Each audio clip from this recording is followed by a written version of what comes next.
जोहार, नमस्कार। दर्शकों, साहित्य की दुनिया बहुत विचित्र है, बहुत विशाल है। हमारे भारतवर्ष में बहुत सारी भाषाएं हैं, बहुत सारी बोलियां हैं। हमारे आज के कार्यक्रम में आपकी मुलाकात होगी मैथिली भाषा साहित्य के एक वरिष्ठ प्राध्यापक, लेखक, कवि, रचनाकार जो लगभग 50 वर्षों से मैथिली साहित्य की सेवा करते आ रहे हैं। अब मेरा इशारा जिस व्यक्ति की तरफ है उनका नाम है डॉक्टर महेंद्र। डॉक्टर महेंद्र, आपका स्टूडियो में स्वागत है।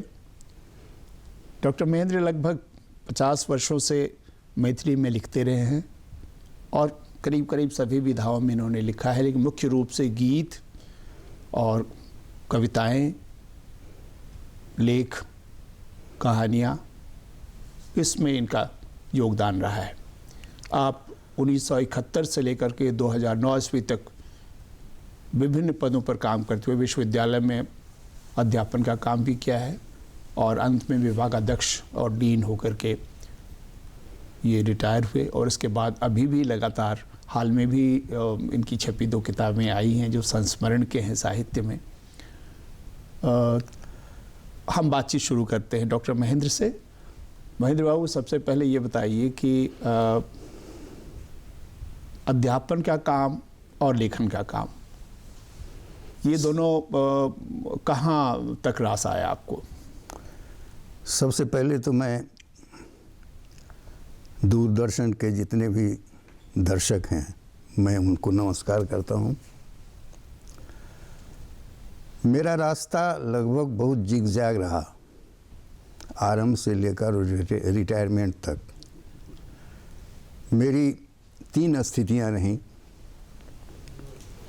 छात्र जीवन, सेवा का जीवन और लेखन का जीवन। शुरू में मेरा गांव ऐसा था, 1936 ईस्वी के बाद पूर्णिया की तरफ से कोशी जब इधर आ गई कमला और बलान से मुलाकात करने के लिए, तो हमारे यहाँ त्रासदी का माहौल बन गया और बाढ़ आती थी, सब कुछ लीपा पोती करके चली जाती थी, बीमारियाँ दी जाती थी, गरीबी दी जाती थी। उसी में 1947 को मेरा जन्म हुआ। उस समय भारत छोड़ो आंदोलन चल रहा था, द्वितीय महायुद्ध का, विश्व युद्ध का रेखाएं, उसकी रेखाएं जो थी सो चारों तरफ फैली थी और निराशाएं थी और भारत आंदोलन का माहौल बन गया था। उससे 6 महीना पहले मेरा जन्म हुआ था। उसमें ये बातें मैं नहीं जानता, मेरे पिताजी ने सारी बातें बताई हैं और उसके आधार पर मैं वहाँ से अपनी यात्रा शुरू की। लोअर प्राइमरी स्कूल करने के बाद अपर प्राइमरी में मैं सुपौल आया, फिर चकला निर्मली गया, फिर विलियम्स स्कूल से 64 ईस्वी में हायर सेकेंडरी पास की, फिर सहरसा कॉलेज से हमने 67 में ग्रेजुएशन किया और पटना यूनिवर्सिटी से हमने एमए कर 1971 में हमने विश्वविद्यालय सेवा में ज्वाइन किया, यहाँ सहरसा कॉलेज सहरसा में। छात्र जीवन में मेरा एक प्लेटफॉर्म था और किताबें छपती थी, पत्रिकाएं छपती थी, उसको पढ़ने की ललक थी मेरी। तो मिथिला मिहिर सुपौल में आया करती थी और कृष्ण जी उसके वितरक भी थे, मंगवाते थे। और नैना भुटकाक चौपाड़ी में मेरी रचनाएं छपती थी उसमें, और मेरा उत्साह बढ़ाने में मेरे शिक्षक मेरे साथ थे। जब पटना आया तो वहाँ कुछ साहित्यिक माहौल से मुलाकात हुई, साहित्यिक माहौल से साक्षात्कार हुआ और उन लोगों के माध्यम से हमने रचनाएं शुरू की। अभाव का समय था, संघर्ष की ज़रूरत थी, सर्वाइवल का प्रश्न था, जो पटना में कैसे रहा जाए। तो मैंने कैजुअली रेडियो ज्वाइन कर लिया और फिर एक गांव की पुकार पत्रिका चलती थी और उस पत्रिका में मैं उपसंपादक हो गया पार्ट टाइम। और काम करना हमने शुरू किया। तो वहीं से साहित्य के प्रति मेरी ललक बढ़ गई थी और पहली कहानी मेरी मिथिला मिहिर में 1968 ईस्वी में छपी थी और वो कहानी मुझे यात्रा के क्रम में आगे ले जाने के लिए प्रतिबद्ध हो गई थी। तब फिर हमने कहानियाँ लिखना शुरू कर दी और मिथिला मिहिर कार्यालय जो था सो हमें संपोषित करता था। 15 रुपये हमें मिलते थे एक आलेख में और उस 15 रुपये से मेरा गुजारा चलता था वहाँ, और इधर 25 रुपया रेडियो से मिल जाता था। कम से कम महीना भर का खर्च उससे चल जाता था हम लोगों का। तो हमने लिखना शुरू किया, संपादक महोदय ने कृपा की और मेरी रचनाएं छपती रही। उसमें कहानियाँ छपी, उसमें कविताएं छपी, फिर मंच पर हमने काम करना शुरू किया। लेखन की प्रक्रिया वहीं से हमारी शुरू हुई। उसी कविता की रचनाओं के क्रम में 1916 ईस्वी में जब मैं रिटायर किया, 2016 में हमने रिटायर किया, तो हमारे एक मित्र हैं केदार कानन जी, उन्होंने मेरी कविताओं का संकलन कर एक संग्रह बनाया जिसका नाम पड़ा मेटाल पता पर अब चिट्ठी। वो सारी कविताओं का एक माहौल यहाँ बन गया था और अच्छी कविताएं लोगों ने कही जो है और लोगों ने प्रशंसा भी की। तो वो कविताएं छपी। उसके बाद मेरा संस्मरण आया, उसके बाद मेरा एक पाठांतर समीक्षाएं पोथी थी वो आया और लेखन का क्रम चलता रहा। महेंद्र जी, अभी आपने चर्चा की कि आकाशवाणी और अखबारों और पत्रिकाओं के माध्यम से आपने साहित्य में प्रवेश किया जी। उसके बाद मंच का अनुभव रहा, फिर तो आप विश्वविद्यालय की सेवा में आ गए। जी जी। एक सवाल एक बार बार मेरे दिमाग में था कि कभी आपसे पूछूंगा कि आप मंच पर भी बहुत चर्चित और बहुत लोकप्रिय कवि के रूप में जाने जाते हैं, तो आपकी कविता सुनूंगा तो बाद में गीत सुनूंगा उसके बाद में। पहले ये बताइए कि जो मंच पर कवि होते हैं, मंचीय कविताएं जो हैं और गंभीर साहित्यिक कविताएं जो होती हैं, उस दोनों में क्या संबंध है? क्योंकि अक्सर मैं देखता हूं कि जो मंच पर बहुत लोकप्रिय होते हैं, साहित्य जगत में वो बहुत ज़्यादा स्थापित नहीं होते। असल में ऐसी बात है, मंच के लिए हमने जो अनुभव किया है, हमने अनुभव किया है जो नई कविताएं जो अभिव्यंजनावाद या सहजतावाद या प्रगतिवाद के दायरे में आती हैं, वो कविताएं आगे में बैठे दर्शकों के बीच में अपना स्थान ग्रहण नहीं कर पाती है। पता नहीं क्यों, ये तो कविताएं ज़रा बोझिल लगती हैं उन लोगों के लिए। हमें तो वो कविताएं अच्छी लगती है क्योंकि मैं लिखता हूँ उससे। लेकिन मैंने परहेज़ किया, जो मंच पर जाने के बाद यदि दर्शक को पटाने की ज़रूरत है, यदि दर्शक को आकर्षित करने की ज़रूरत है, तो मुझे गेय कविता की ज़रूरत पड़ेगी और मैं वो गेय कविता मंच पर उपस्थापित करता हूँ। आपने पूछा जो गंभीर कविताएं या नई कविताएं या गेय कविताएं, मंच पर जो कवि होते हैं उसमें दोनों क्यों नहीं जम पाते हैं? कारण यही है, ये छोटी कविता होती है, प्रगतिवादी कविताएं या फ्री वर्स की कविताएं, वो पढ़ के नीचे आ जाते हैं।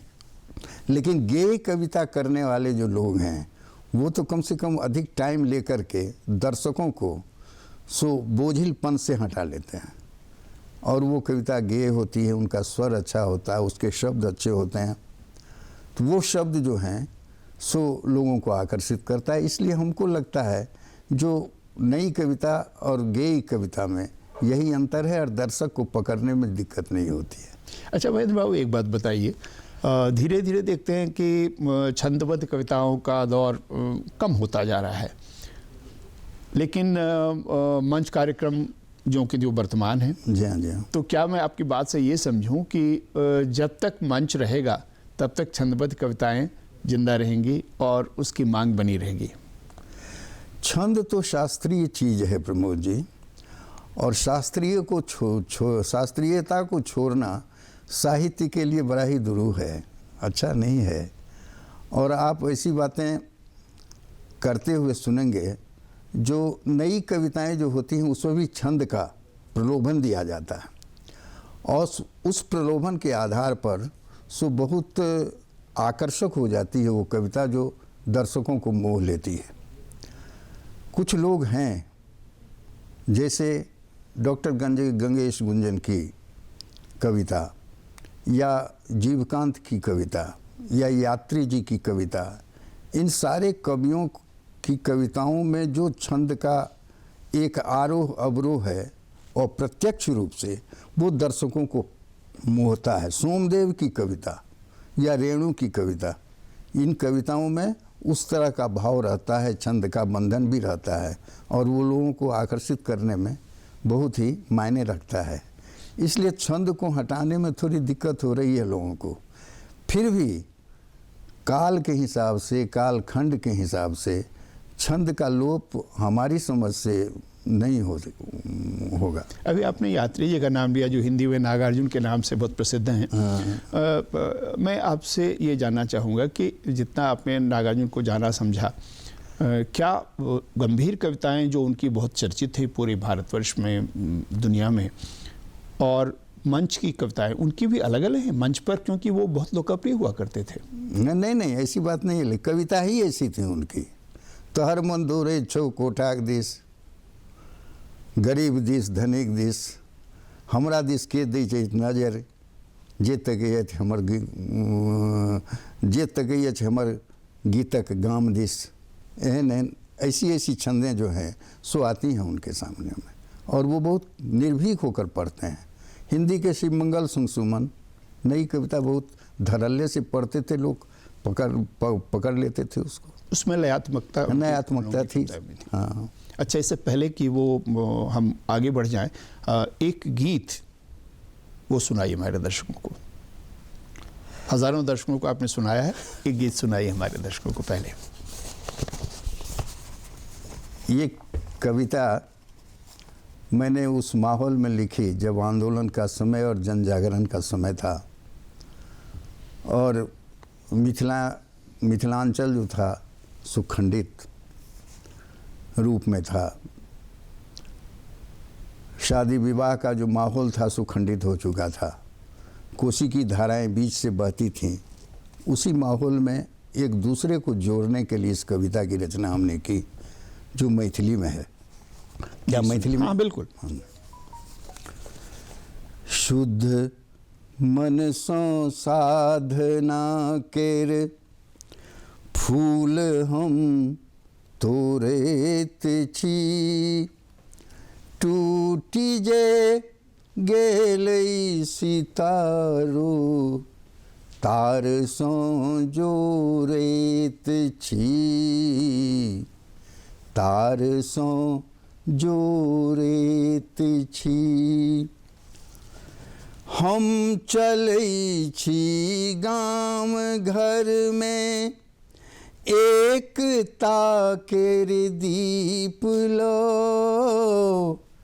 एकता केर दीप लो।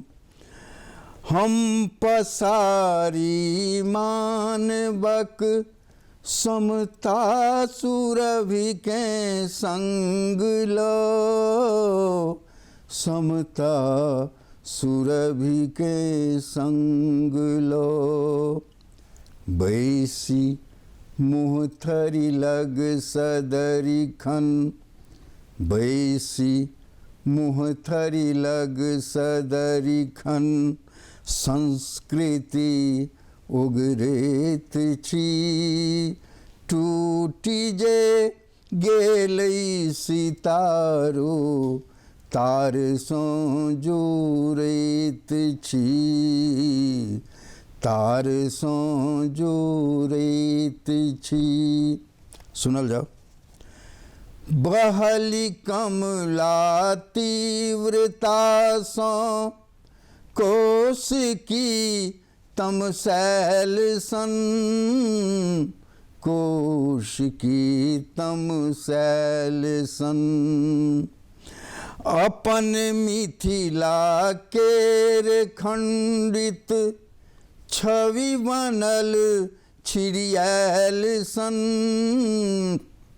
छवि बनल छिड़ियाल सन, अपन गुदरी के सिबोले, अपन गुदरी के सिबोले, लाल के हेरेत छी, टूटी जे गेलै सितारो, तार सो जोड़ैत छी, तार सो जोड़ैत छी। अंतिम।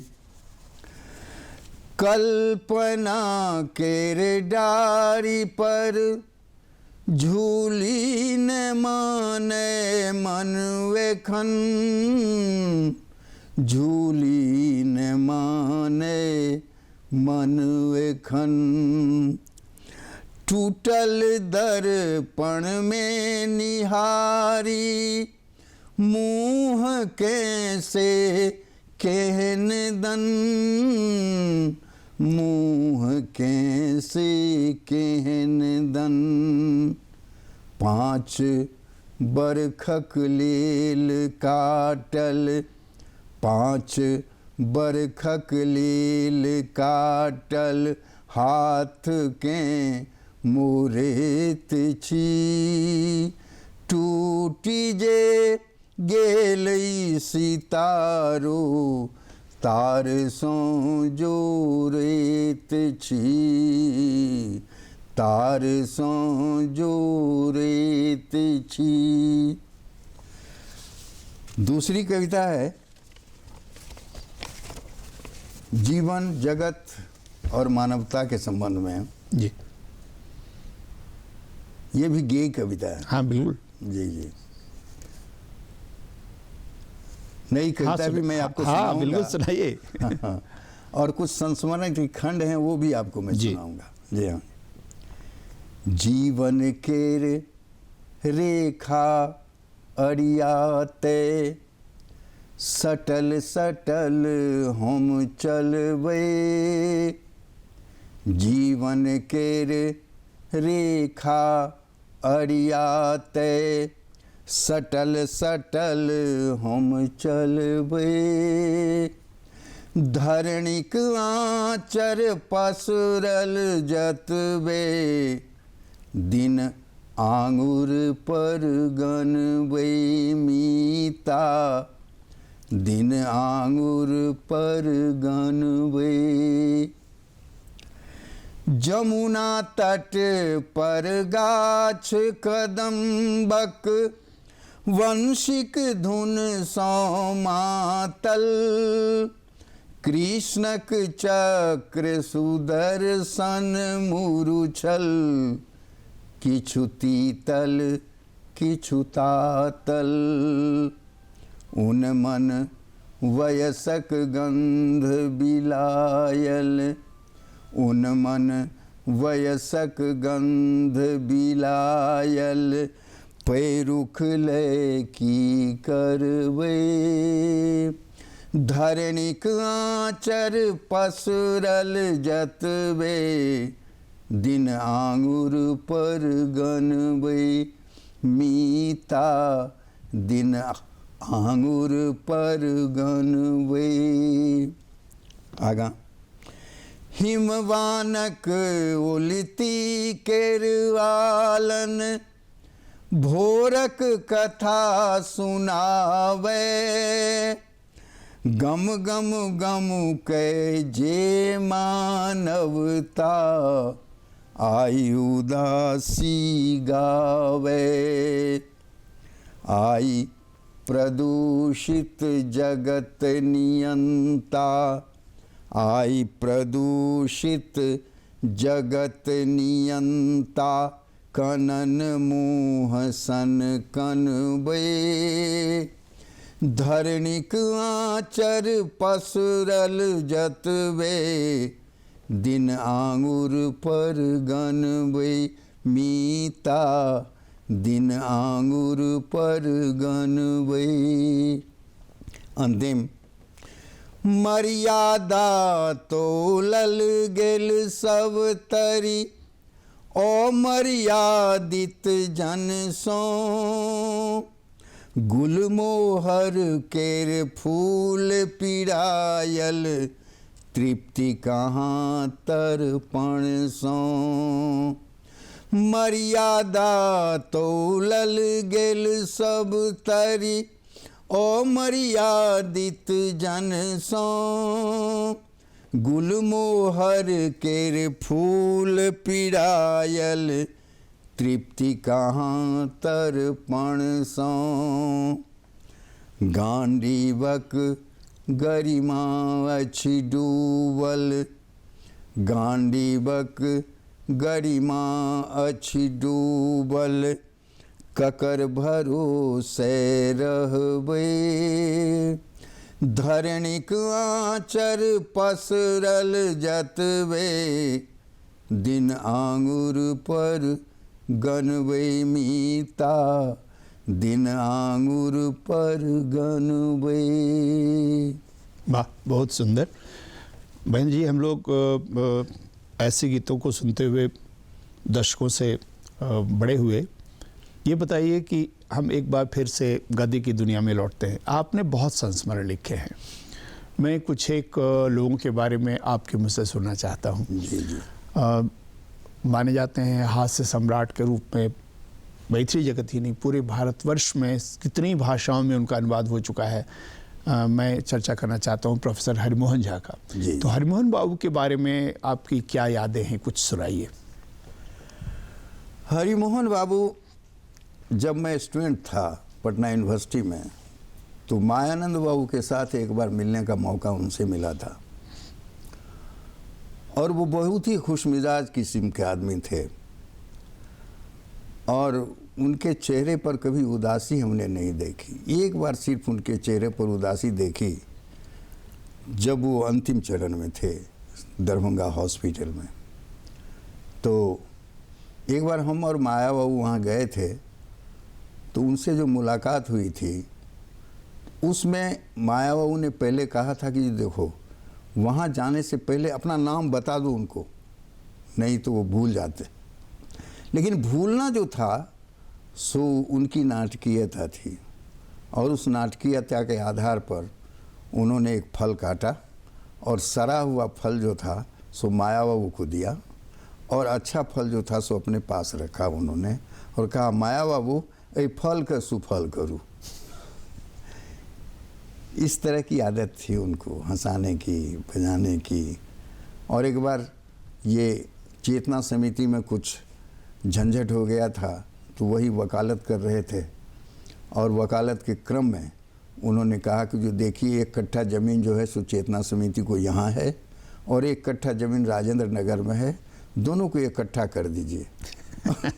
दोनों को इकट्ठा कर दीजिए और आप लोग मिल जाइए, चेतना समिति का महत्व बढ़ेगा और इसका विकास होगा। तो इस तरह की भावनाएं पवित्र थी उनकी। तत्काल प्रत्युत्तर पनमति उनकी बहुत ज़्यादा थी, और वो उनकी लेखनी में भी है। इसके चलते पूरे भारतवर्ष में लोग उनको पढ़ते हैं। अच्छा, आपने माया बाबू की बार बार चर्चा की, आपके मुझे लगता है वरिष्ठ भी रहे वो, और आपका लंबा संपर्क उनसे रहा। जी, बहुत बड़े लेखक, बहुत बड़े उपन्यासकार, बहुत बड़े गीतकार थे वो।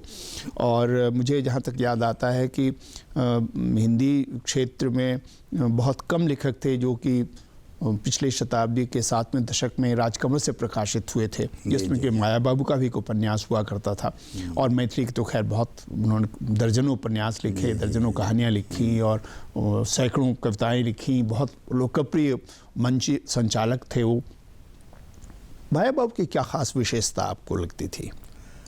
माया बाबू जब भी कभी मंच पर चढ़ते थे, तो मंच पर चढ़ने से पहले जब वहाँ वो गए, तो उस जगह का भूगोल, वहाँ की संस्कृति, वहाँ के लोग, इसका वो अध्ययन करते थे, और अध्ययन करने के बाद ही मंच पर जाते थे। इसलिए बराबर वो कहते थे, यदि उद्घोषणा करना चाहते हो, यदि तुम उद्घोषक बनना चाहते हो, तो पहले कल्टीवेट करो, उस क्षेत्र को देखो, उस क्षेत्र के लोगों को देखो, और लोगों को देखने के बाद उसकी संस्कृति, उसके संस्कार को देखो, उसके रहन सहन को देखो, उनकी व्यवस्था को देखो, तब उसके बाद मंच पर जाओ तो कुछ बोल सकोगे, अन्यथा नहीं बोल पाओगे।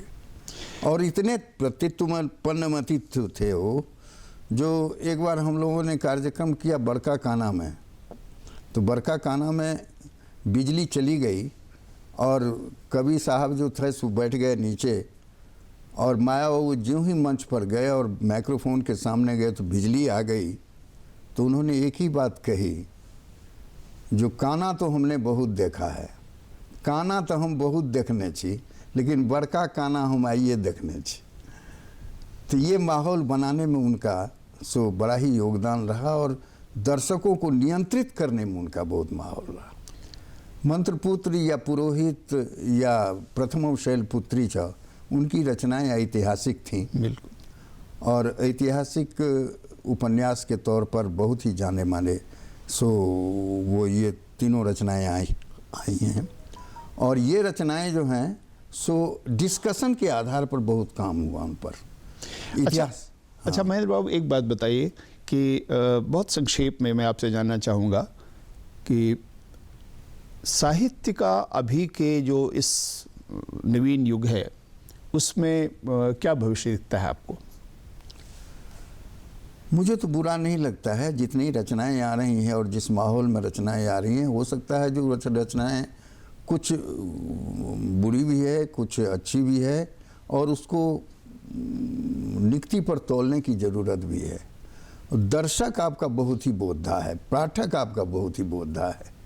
जो रचनाएं उसे नहीं रुचती हैं वो रचनाएं जो हैं वो अलग फेंक देती हैं और वो छन जाती है रचनाएं। दर्शकों, आपने सुना आज डॉक्टर महेंद्र से उनकी साहित्यिक यात्रा के बारे में, उनके गीतों को सुना और साहित्य के भविष्य के बारे में भी थोड़ी जानकारी मिली। और अगली बार फिर किसी इसी तरह की शख्सियत से आपकी मुलाकात होगी। डॉक्टर महेंद्र को आप बहुत बहुत धन्यवाद स्टूडियो में आने के लिए, दर्शकों से साझा करने के लिए। आप सबों का बहुत बहुत धन्यवाद।